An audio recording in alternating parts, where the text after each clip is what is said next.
big guns out now. The boys stripped down, I think we've already covered that.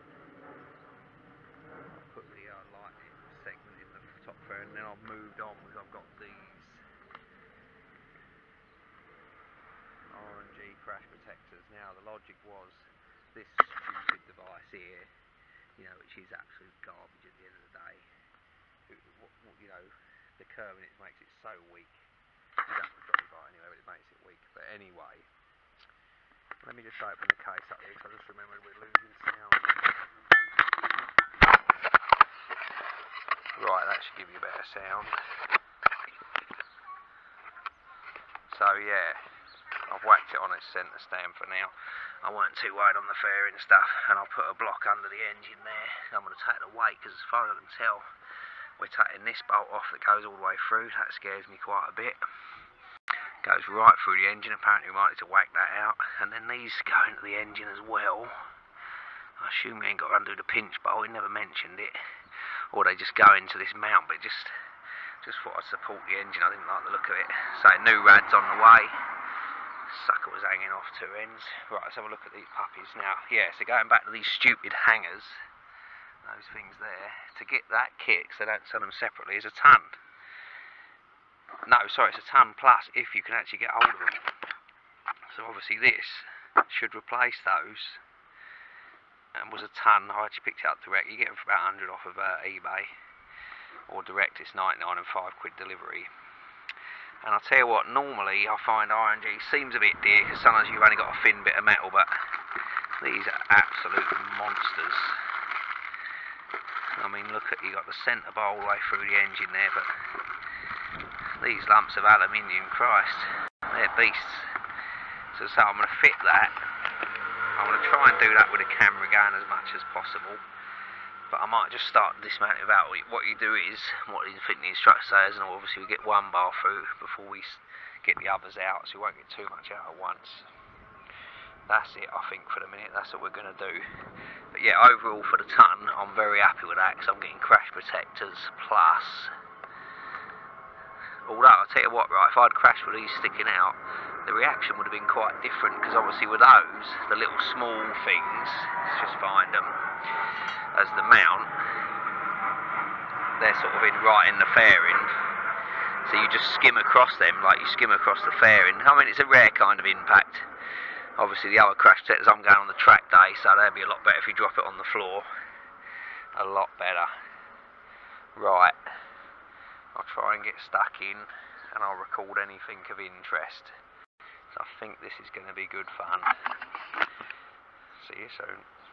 Right, my first nasty bit, so we'll do a quick video. It was the through the engine bolt. It always looks scary. Big fucker here, through there. Looks like it's moving quite nicely though. I think it is the mount as such. You've got these other things now. I loosen these to get them out of the way. I've got a spanner. I have a spanner on here. Two boys there, monster one. And I'll tell you what, I was trying to loosen the nut, which obviously would be normal to any of us, wouldn't it? To undo the nut first. And I'll tell you what, I was hanging. I thought I was going to snap the little wrench on the other side, wedged against the thing there. And for some reason I decided I had a tiny bit of movement each way I'd going, just trying to get it to loosen up. But I went to the other side and that just had a little move on him, and it cracked from the other side. This side was still unmovable, so when I take it off there might be something interesting behind it, some reason why that is. But basically take it off from the bolt side. Let's have a look. I mean, maybe this nut locks in position or something because there was an arrow on it. No, nothing obvious. Just get back up. He's got a mark on his top corner there, which did seem to be pointing upwards. See a tiny little mark there? He's actually got a mark top and bottom, but nothing obvious. But for some reason then, I mean look, he weren't even on nasty. The tube, it looks like it's flowing fairly free. So I've jacked these up as well. But the answer seemed to be crack it from the nut side. I don't know why. I was expecting to see a reason. I can't see a reason why. But yeah, look, I mean, I wouldn't even say there's any locking lock nut on that either. So I'm a bit prone to using lock nut everywhere, Loctite, whatever you want to call it. Thread lock, sorry. Yeah, so crack it from this side. I don't know why, but that's just how it was. Right, I'm going to move on to these buggers. Well, no, I'm going to get the bowl through, because that's what it said first, because assumably if you undo these, you know, what's holding the engine still? That guy. Scary, very scary. Maybe the big one, let's hope so. Right, I'm moving on. Nothing. No, I'm alright for the minute. Right, could have done without at one point.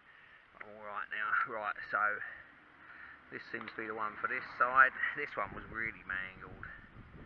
Look at that, look, it's rusted through in the past. Let's not lose any old bits of washer. So you see it was angled well back. Be very interesting to see what happens here. So you put your fairing on, then you screw the things in, but it looks like you have to be a bit careful not to over tighten them. It says in the waffle about tightness. There's the other one. So a bit of bending and that has happened on some of this crap as well.